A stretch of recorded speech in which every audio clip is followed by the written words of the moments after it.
Acting President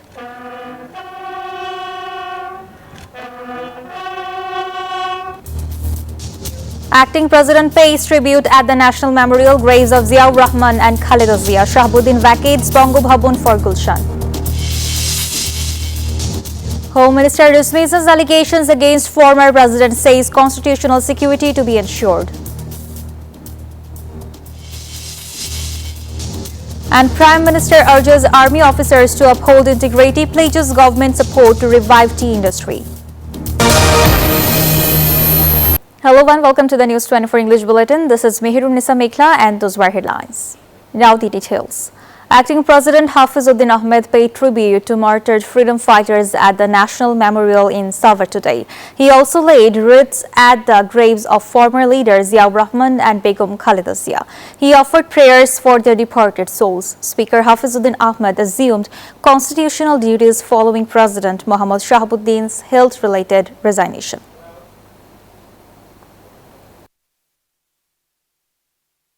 Former President Mohammad Shahabuddin left Bongo Bhavan on Sunday, 2 days after resigning on health grounds. He completed a 39-month presidency and returned to his residence in Gulshan 2 without any formal farewell ceremony. He met Bongo Bhavan staff before departing. Shahabuddin took office in April 2023.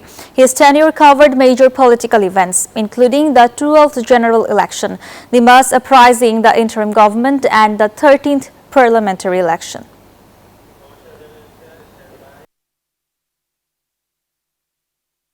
Home Minister Salahuddin Ahmed said former President Mohammad Shahabuddin cannot face criminal proceedings under constitutional provisions. He said the government is not considering opposition demands for the legal action. The minister added that Shahabuddin supported both the interim and current governments. He said the former president will receive state security and other constitutional benefits.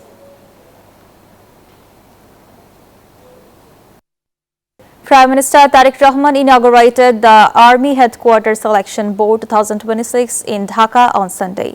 He paid tribute to former President Ziaur Rahman, former Prime Minister Khaleda Zia, and the nation's fallen heroes. The Prime Minister urged Army officers to perform their duties with professionalism, discipline, and integrity. After the ceremony, he joined a group photograph with senior officers and signed the official visitors book at Army Headquarters.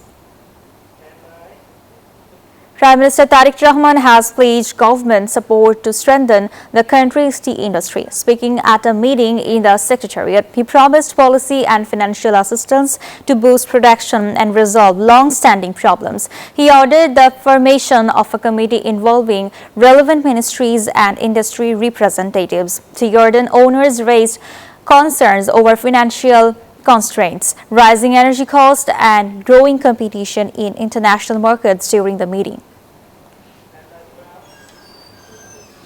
Local Government Minister Firza Fakhrul Islam Alamgir said the Awami League left the country's economy in ruins, making national reconstruction a major challenge. Speaking at a freshers' workshop at Sher-e-Bangla Agricultural University, he said the end of what he described as authoritarian rule had created a new opportunity to rebuild the country. The minister also called for increased funding for agricultural research to help meet the food needs of nearly 20 crore people.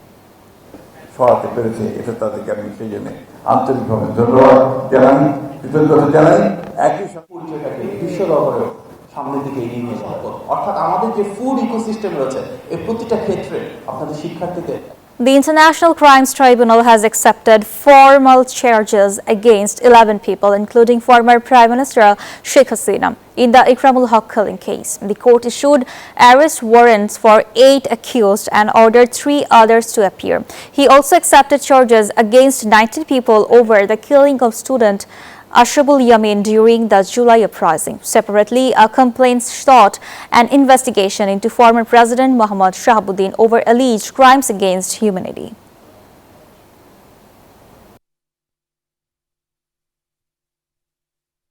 The High Court has denied bail to Shahida Parveen, wife of the main accused in the murder of Inqilab Monch convener Sharif Osman bin Hadi.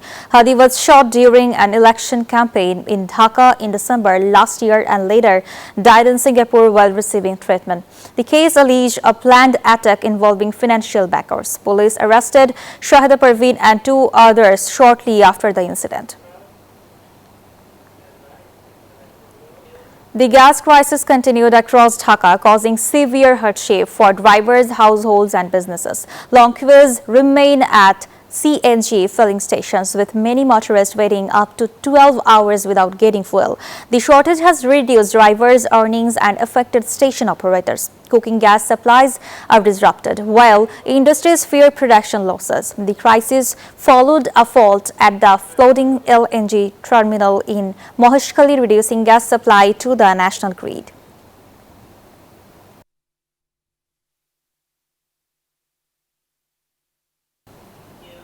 A special expatriate card is set to launch in August to ease airport harassment for Bangladeshi workers abroad.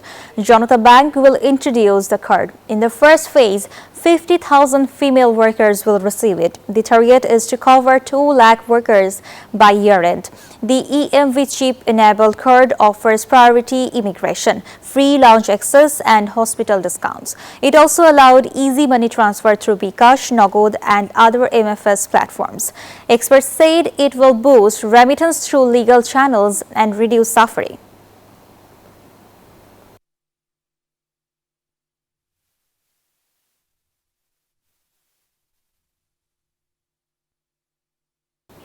Bangladesh Bank has tightened rules for loans from the Export Development Fund or EDF. Exporters who fail to repatriate export earnings within the required time will no longer qualify for the facility. The central bank said eligibility will be resorted after the earnings are returned or exempted by the discount committee. A new master circular also updates EDF interest rates, loan terms, refinancing rules, financing limits and operational guidelines.